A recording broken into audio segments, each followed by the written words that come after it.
Hello, friends, and welcome back to another episode of Beautifully Nerding.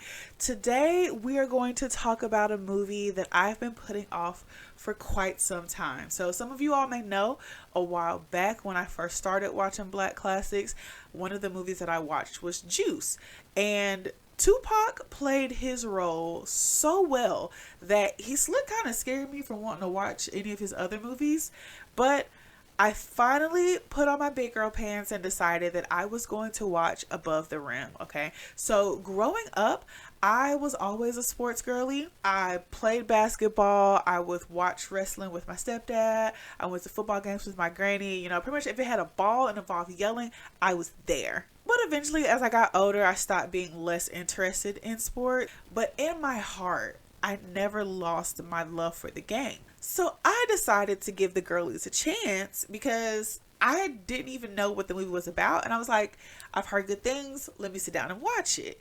So according to IMDb, Above the Rim is the story of a promising high school basketball star and his relationship with two brothers, one a drug dealer and the other a former basketball star who has fallen on hard times and is now employed as a security guard.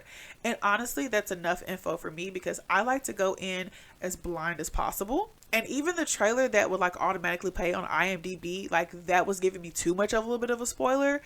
But it did let me know that I'm in for some classic 90s black trauma with this. But at least the movie is stacked, okay? So we have Duane Martin, we got Tupac, Marlon Wayans, freaking Bernie Mac, okay? We miss you, Uncle Bernie. So I fully know that I'm in for an emotional roller coaster full of laughs and sadness and anger and whatever dumb situation that these folks are about to find themselves in. Now it's time to watch the movie. So I go to look for it. And I'm not able to find it on Netflix. I'm not able to find it on Hulu. It is on Amazon Prime with the two options of renting it or buying it. Now, as you can tell, I move kind of slowly, so renting wasn't necessarily an option for me. And for $9.99, I felt like I could buy a physical copy. So I decided to go to my local bookstore and look through not even half of the DVDs there. I just kind of ran out of time. I did not find Above the Rim. So instead, we are going to talk about Hustle and Heat. Okay, I actually went and got the DVD here for it. And that's what we're going to talk about instead. So Hustle and Heat, there is a very long description on the back. I'm not going to read all of that. But it says that it is a sexy and stylish thriller set to a hip hop beat. It tells the story of private investigator Rad McCrae, who was played by Duane Martin. So obviously the universe wanted me to watch Duane Martin film. That's what I'm guessing. Okay, cool. That's gonna happen. And his munitions expert Lisa, who is played by Vivica Fox. It's interesting the movies that they're noted by, because this came out in 90. Hold on, I could find it. Maybe 2003. But yeah, so set to a hip hop beat, Hustle and Heat tells the story of private investigator Rad and his munitions expert partner Lisa as they try to find the killer of Rad's boyhood friend Benjamin. Don't know why they couldn't have just said childhood, but okay. A promising rapper who the police say committed suicide. So yeah, the next paragraph is honestly full of spoilers, so we're not even going to do that. But I'm going to go watch the movie and I'll be right back and we're going to talk about it.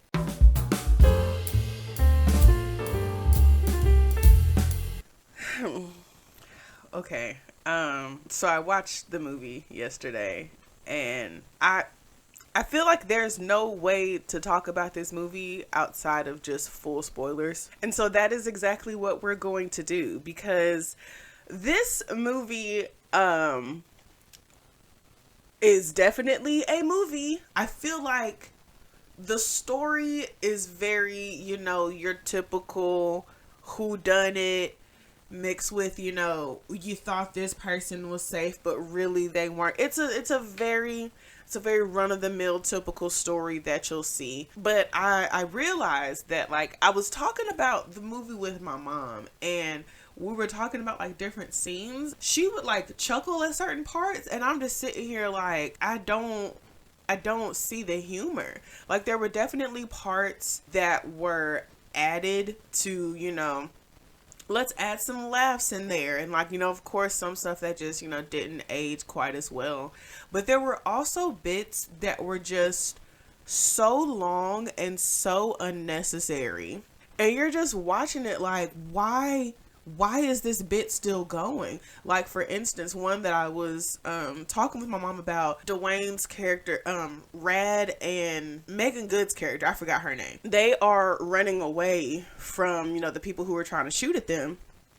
And, you know, of course, everybody has stormtrooper aim, like, okay. But while they're running away, we keep cutting back to this woman who's doing like a seance type prayer circle with some people. We keep cutting back and forth to them, and I'm like, what is happening right now? And they end up crashing through that woman's window and like running through.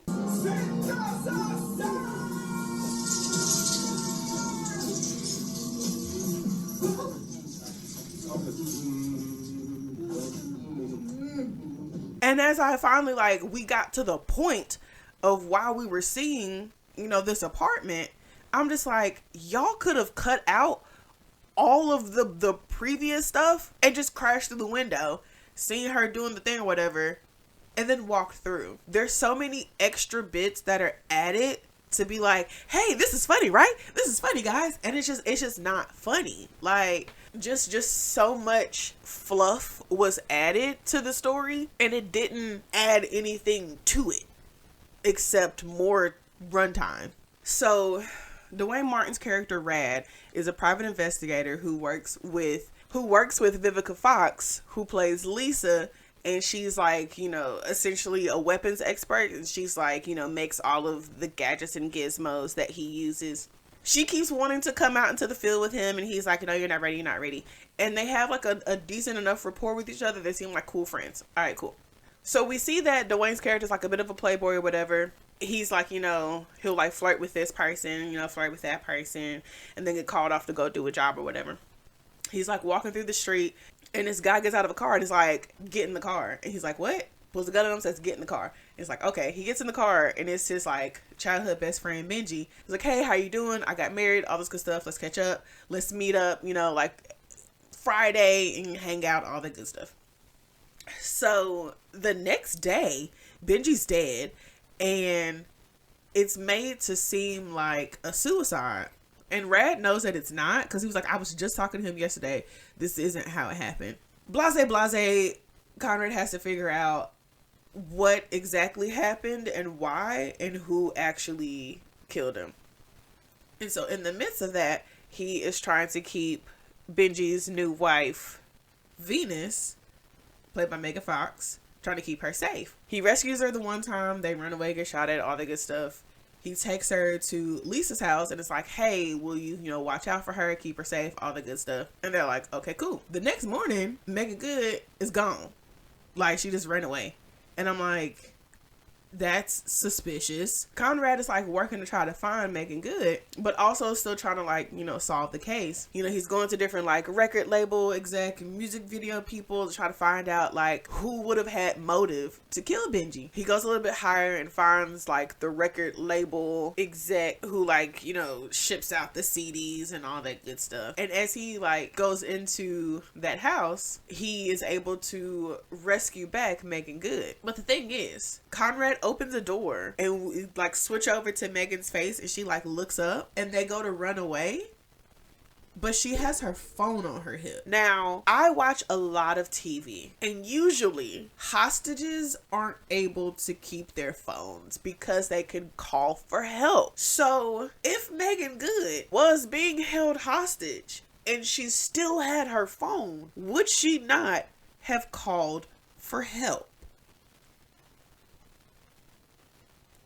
I was already looking at her crazy after that, because earlier in the movie, Meagan Good was like, oh, like, can't I just stay with you, when Conrad was trying to take her to Lisa. And Conrad was like, no, like, you'll be much safer here with Lisa. So then later, after he rescues her and they do go back to her apartment, she starts kissing him. You just married his best friend. What? And she was like, oh, I just feel like you're Benji's guardian angel, so that kind of makes you my guardian angel too. And I'm like, no, it don't. It really don't. I was real confused because it was just being laid on real thick. And I'd already figured out that, you know, she was a double agent, it was very obvious. But I was like, okay, so she's a bad guy as well. The end of the movie wraps up with someone tries to kill Lisa, but fortunately Lisa was wearing a bulletproof vest. So there's a Mexican standoff between Conrad, the music exec dude, and surprise, surprise, Meagan Good. Because Meagan was like, actually, I don't want you here, Conrad, because you making the block hot and you gonna ruin the operations. And actually, music exec, even though you my husband, I don't want you here either, because now I could take full control over the entire operation. I can do it my way. So the three of them are like trying to figure out who's who and what's what. Music exec done ran out of bullets, so ain't no point pointing a gun at him no more. And then Lisa is able to come in. She's able to point a gun at Meagan Good as well and be like, yeah, you thought you shot me, but you didn't. I'm here. And we're like, okay, cool. So like, you know, Conrad will be okay.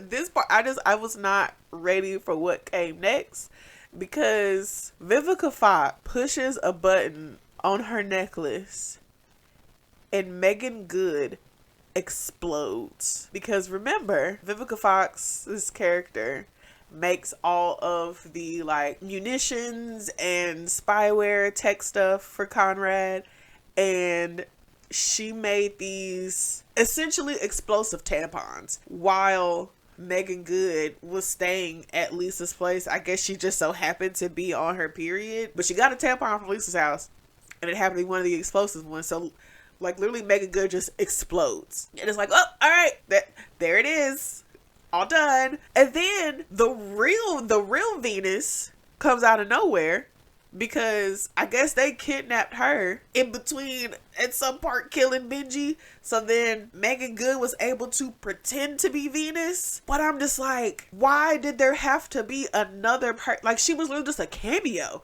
Like, she came in for maybe like 30-45 seconds and was like, I don't even remember what she said because it was that short. But I'm just like, all you really had to do was just have Meagan Good pretend to like and be in a relationship with Benji, and you could have done the exact same thing. Like, there didn't have to be another person. There were just so many choices in this movie where I'm just like, why? But yeah, so that was Hustle and Heat. Peak millennium type comedy.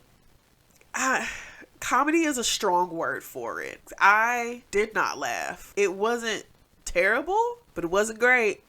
Was not great. But yeah, if you all have seen the movie, let me know what you think.